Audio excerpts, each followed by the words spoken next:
What's up, guys? It's your favorite twins, and I can't believe we're saying this, but it is that time. We are going over our top albums of 2022. How did we get here? Because I could have sworn the year just started. Yeah. How are we already rolling into 2023? I feel like December had just started. Like, we just went on our trip, and then to come back and it's like, hello guys, we're sitting down to talk about the end of the year now. It's just, it's so crazy. We got a lot of great albums this year, you know, a lot of great music. This wasn't easy, okay? When you consume as much music as we do, it's hard to narrow down your top 10. Yeah. Like, we thought it was gonna be easy because we're like, oh, 10 albums sounds like a lot. We made a list and we were like, okay, yo. You're like, oh shit. You like multiple albums for multiple reasons. Yes. So when you have to narrow down which is quote unquote the best, your top, and then again, us being twins but also being individuals, we have different styles of music. Yeah, we do. So it's like, okay, how can we come to an agreement? Right. You know what I mean? So which was tough. It was tough. tough. Because he'll mention something and I'm like, hell no. And he'll mention something and I'm like, go back to the drawing board because. But there's some stuff he's heard I've never heard. Yeah. And vice versa, you know? So we really had to collaborate, come together, and say, this is our top 10. Yeah. Disclaimer, I don't want to hear it. Okay? Everybody got an opinion. It's just my opinion. This just is my opinion. Everybody got an opinion. Everybody allowed to have one just like an asshole. We reacted to so many albums. So if that album is not on this list, you guys know how we feel about the album. Just go back and watch the reaction. Right. I don't think there was an album that we reacted to that we did not like this year. I don't think so either. It was a great year. It was a great year for music. But it's also a matter of changing. You know what I mean? Yeah. Like, you're gonna, throughout the year, your favorites change. So we had to think about what was most consistent for us. Yes. Okay, which albums shocked us the most? That. Which albums did we enjoy the most? Yeah. Did we respect the most? Surprised us the most? You know, we just had to go there. So, with that being said, these are our top 10 albums of 2022. Coming in at number 10, we have Dawn FM by The Weeknd. You know, when we were going over the albums that came out this year, we completely forgot that Dawn FM came out because it was the crack ass of 2022. So when Jordan reminded me, he was like, hey, there's also Dawn FM. I was like, yeah, but that's 2021. Nah. And I looked and I was like, oh shit, that's 2022. And then going back over the album. It's been a long year. It's been a long year. But we also reacted to Dawn FM very late into the year. We did, yeah. So going back over the album, I was like, oh my god, it's so good. Like, how could I forget about this? And hey, it ended up on our list. Coming after Hours, you know, just love the story, love the cohesion. Yes. It's a great body of work. I feel like it's actually really underrated. It is. So we just wanted to highlight that here. Yeah, you know, songs like Sacrifice, Take My Breath, Less Than Zero. Exactly. Less Than Zero. It was a great album, and to also have Jim Carrey kind of narrate it as if it's like a radio station. Very well done. I'm mad that album is so slept on, but it's not slept on over on this channel. So that comes in at number 10. Number 9 is Motomami by Rosalia. Rosalia. This album surprised me this year. I think this album might have surprised me the most. Just her being able to blend all these different genres and make it cohesive and, you know, like kind of build on the Latin genre. Yeah, and make something that sounds new, fresh, and original. That was inspiring. And I feel like it truly is one of the best albums this year. You know, I've seen a lot of love for it. Just her aesthetic, you know. I love the album cover. I always say that. I love the album cover. And even the deluxe edition that came out as well. Just, I don't know, I think it was a great body of work. Yeah, I mean, you know, we don't listen to Rosalia like that. So when the album just kept being put in our faces and it was like, react to it, and we finally sat down, we were pleasantly surprised. I mean, songs like Bizcochito and La Fama, I mean, La Fama with The Weeknd. Candy. We were like, man, like, Motomami, there's so much to appreciate here. And again, we're not, you know, Spanish speakers, but having the translations up and just being able to follow along and follow the story, it was, and honestly, what Motomami even stands for, it was just, it was a really good body of work. Inspiring, and like you said, though we don't understand Spanish, we understand music. Yeah. And that's an album that you can really feel. Absolutely. Coming in at number 8, we have Holy Fuck by Demi Lovato.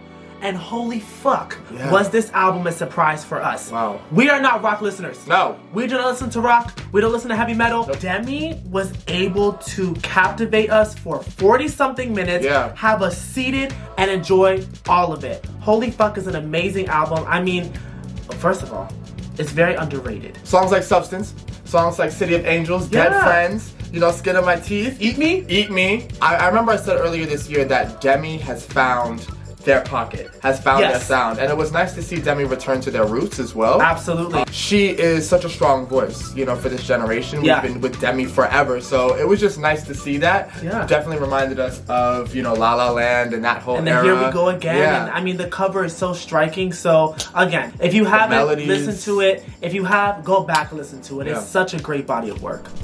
Number 7 is Harry's House, one of the biggest albums of the year. You know, Harry's had a great run, okay? You got Harry Styles, which we just reacted to. Yeah. You got Fine Line, which is arguably his magnum opus. Yeah. And then you got Harry's House, which was a great, you know, follow-up. Yeah. Songs like As It Was, one of the biggest songs of the year. Late Night Talking, Matilda, Little Freak, Satellite, which became one of my favorites. You know, I just feel like he really knows how to put together an album. It was really unique. It like really we said, was. we love the album cover, one of the best of the year. I mean, what is a year without Harry Styles? His style of music is so different. It's very psychedelic. Yeah. And so when it came to Harry's House, it was a nice blend of that and pop and a little bit of rock. And I don't know, just Harry's House, you know, when looking at the album again, it was like, wow, this was an album to be appreciated mainly for its lyrics. Harry's House was definitely going to be on this list. We didn't know where it was going to fall, but you know, it fell. Ironically, it was number 7. Yeah.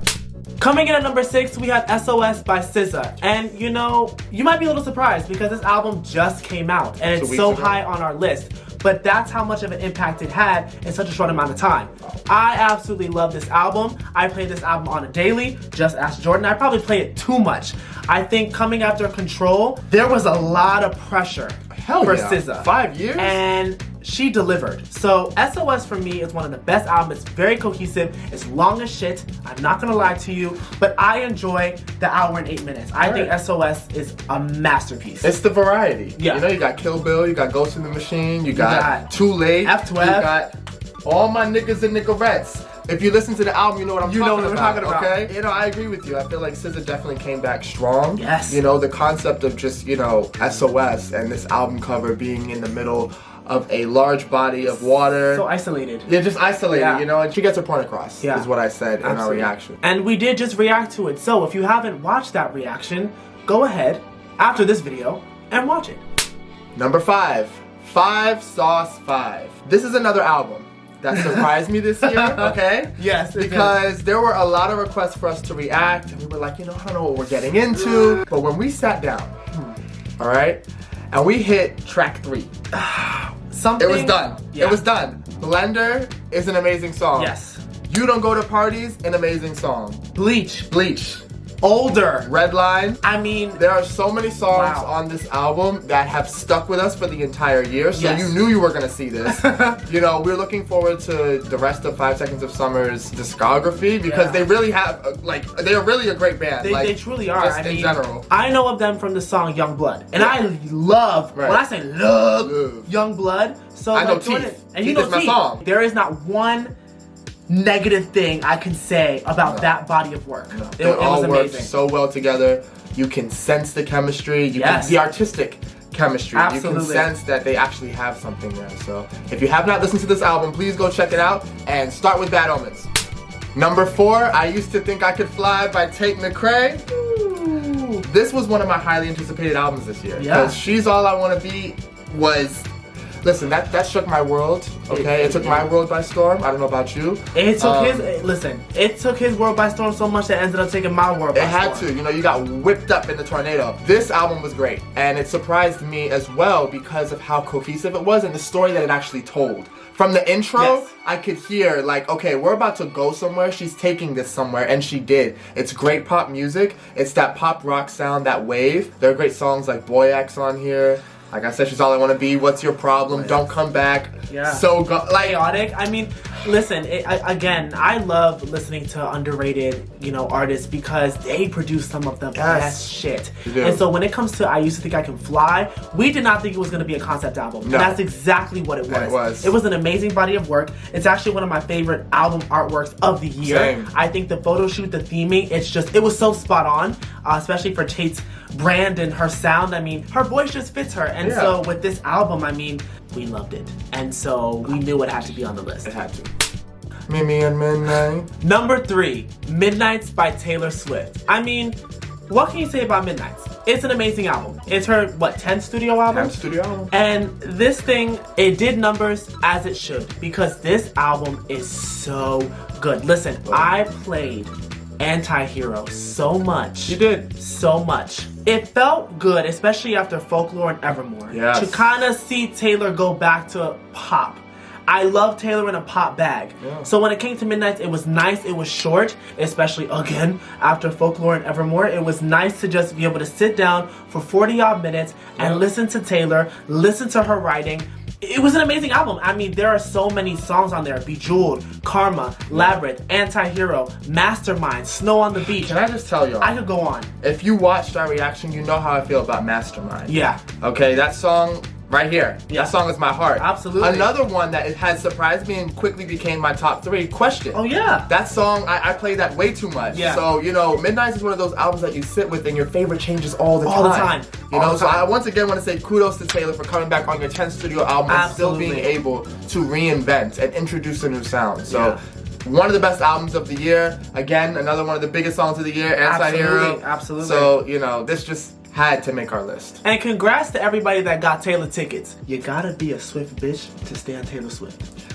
And what I tell y'all, I'll never argue with a Swiftie. Swiftie. Number 2, emails I can't send. I'm glad you send them. Because Sabrina. I feel like y'all are not talking about this enough. This had to be top 2. Yeah. Alright? Because Sabrina outdid herself. This is arguably, probably without a doubt, her best body of work. It is her best album. She is in her bag on this album. She has found her sound. I'm so excited for what else she's gonna do with this album. Yeah. There are so many songs on here, notably Read Your Mind, that surprised us, but Tornado Warnings, I mean, you know. All Because I Like the Boy. Exactly. Bad You for got Business. Decode, you got, you know, Nonsense, you got all these different songs that just hit you. Not to mention her voice. She sounds angelic. She has a beautiful voice. On this album, you know, but I think it's top 2 for us because being that we are familiar with Sabrina, and we've heard her growth and followed her discography, we're proud. Yeah. We're proud, you know what I mean? And it's such a concept too. Emails I can't send. Like starting just with the intro, Emails I Can't Send. Like if you have not listened to this album, please do yourself a favor.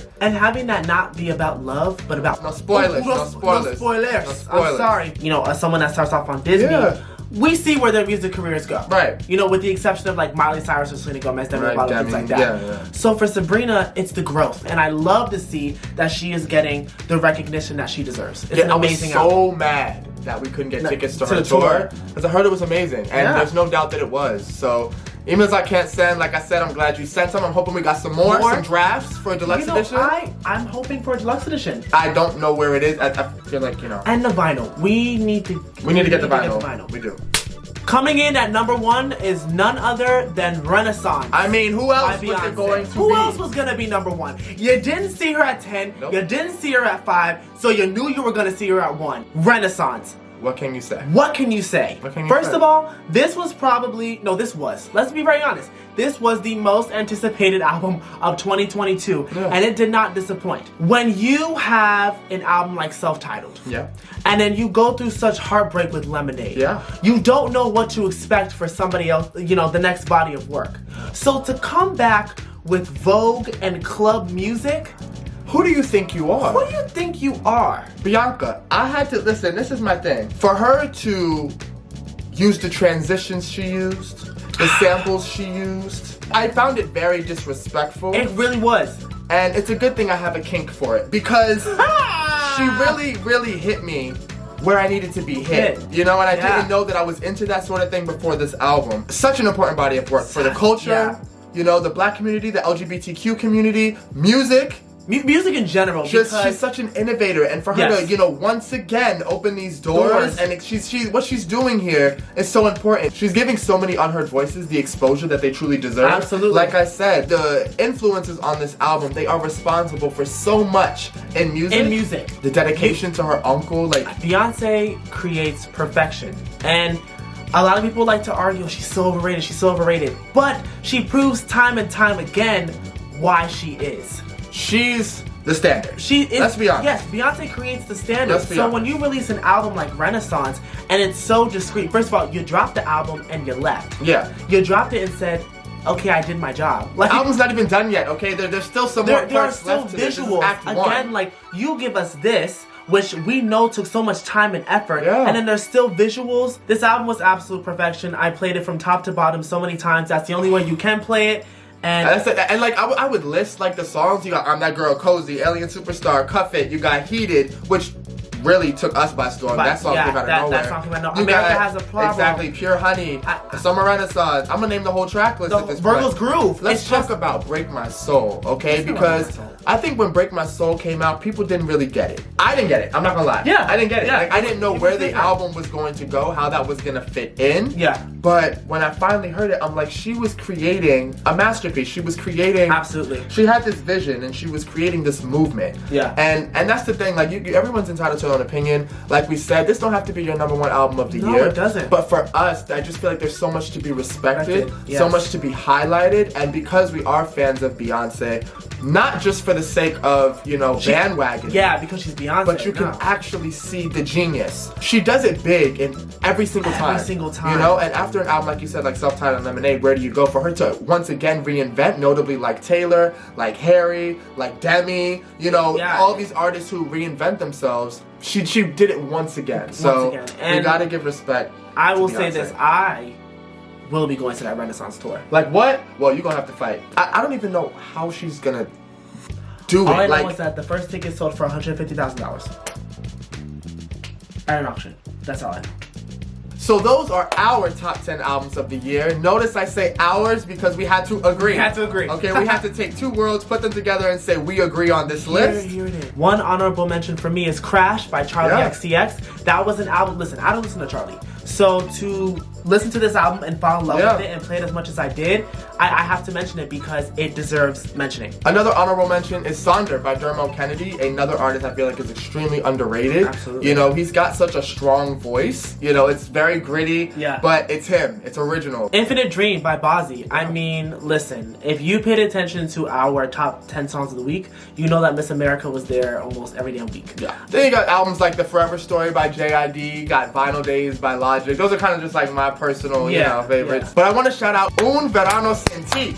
I believe it's how you pronounce it, by Bad Bunny, okay? Yes, Bad Bunny. We had plans to react to this album this year. We still have not listened to it because we want to give it the attention and love that it deserves. We actually want to give Bad Bunny's discography some love. Yes. But I want to shout that album out because I believe this was the biggest album of the year. It was. Bad Bunny, I think, was the top artist of the year. He was. Or globally, Spotify. too. Yes. Yeah. Bad Bunny has had such a big career, and so I don't feel like you could talk about 2022 without talking about him. Yeah. So shout out to him. But of course, we want to shout out every artist that's released. You have Blackpink, you have Joshua Bassett, Lizzo, Kendrick Lamar, Drake, Lil Baby, Megan Thee Stallion. You have a bunch of people that have released this year.